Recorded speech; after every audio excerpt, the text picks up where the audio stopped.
मनुष्य आदम कहला जाता था। आदम अकेले रहा करता था। परमेश्वर प्रतिदिन शाम के वेला में उनसे आकर मुलाकात करते थे, मिलते थे, संगति करते थे।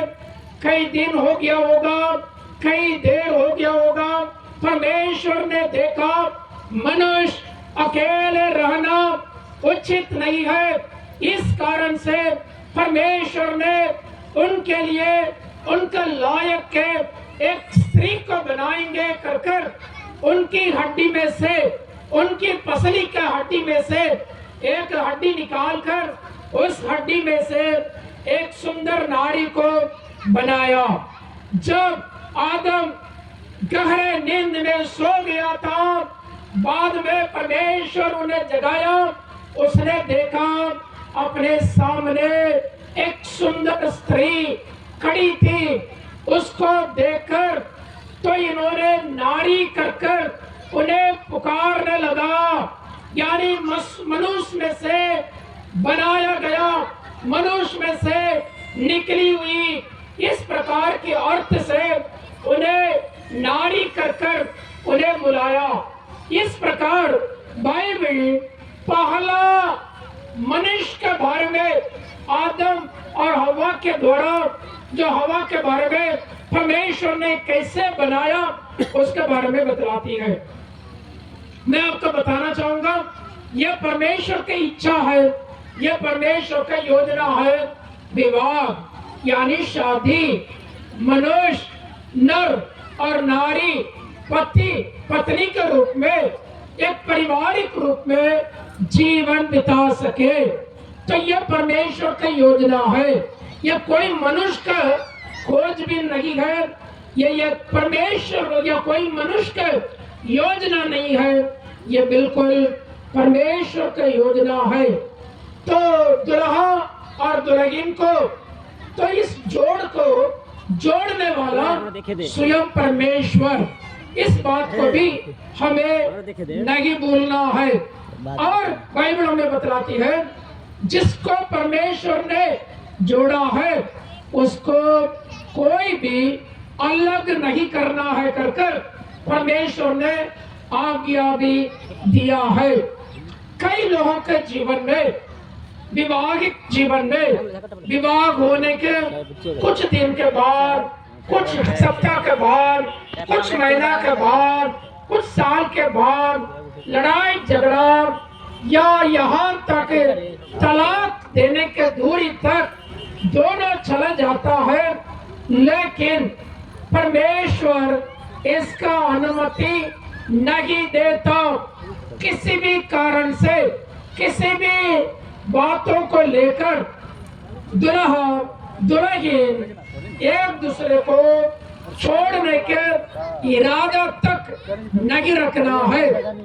तो कारण कई लोगों के जीवन में विवाह के बारे में सही ज्ञान नहीं है, सही प्रकार के एक रीति रिवाज को अपनाते नहीं है।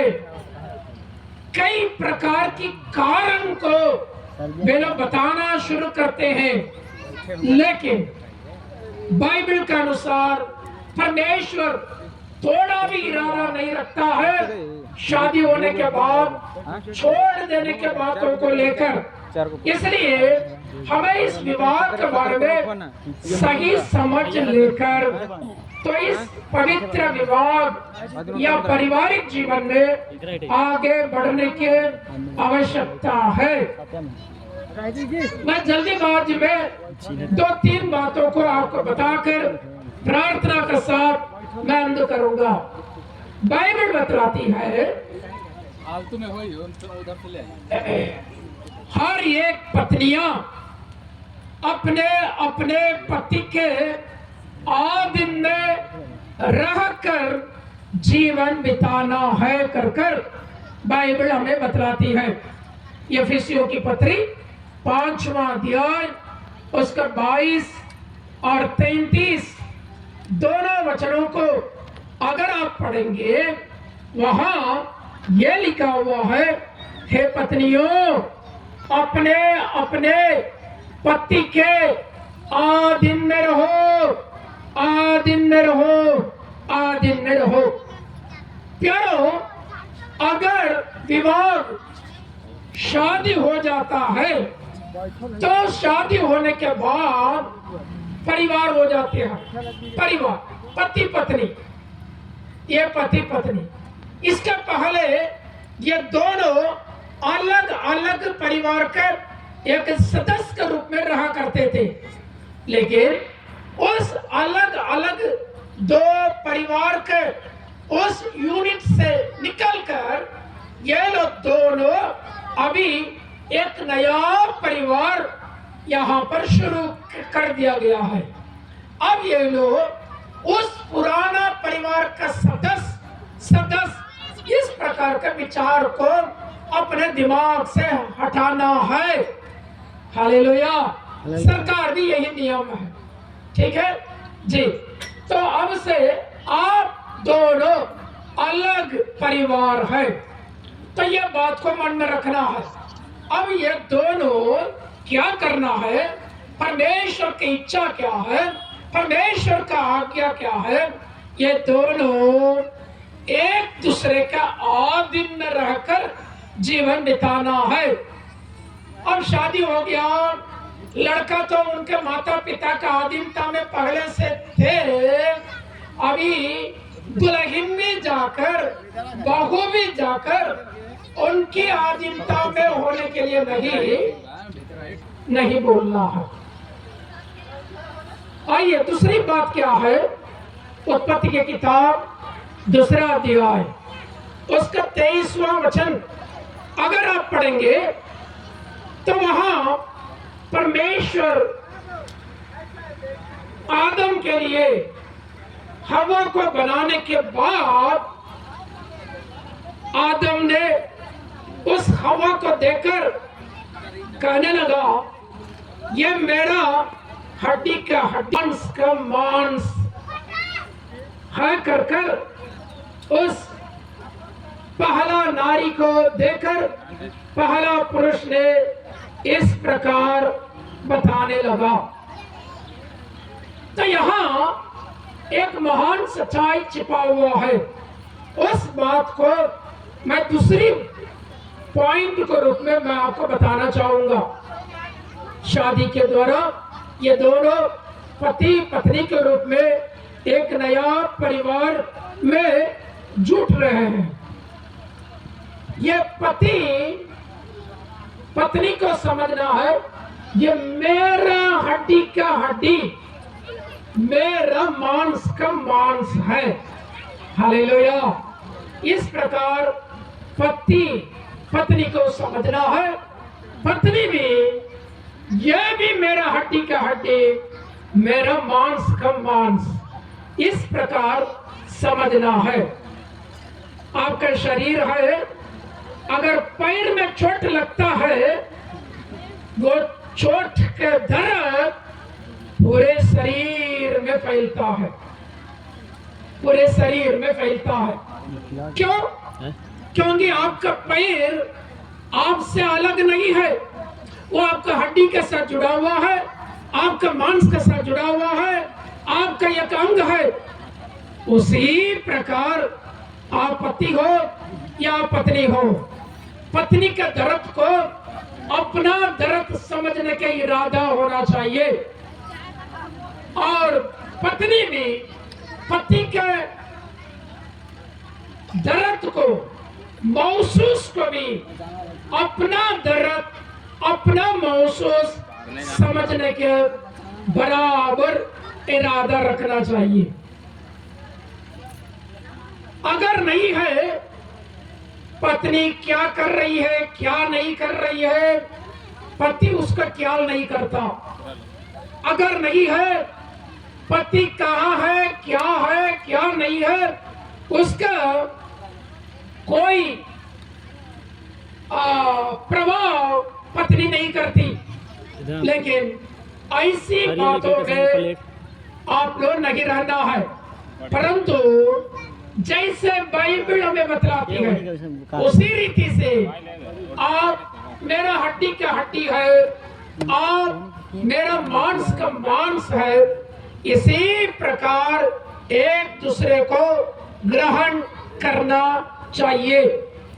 उतना दोनों में उतना आपको मिलकर रहना, हड्डी का हड्डी मांस का मांस, इसका मतलब बड़ी मिलकर रहना, मिलकर रहना, मिलकर रहना। यह बात को भूलना नहीं।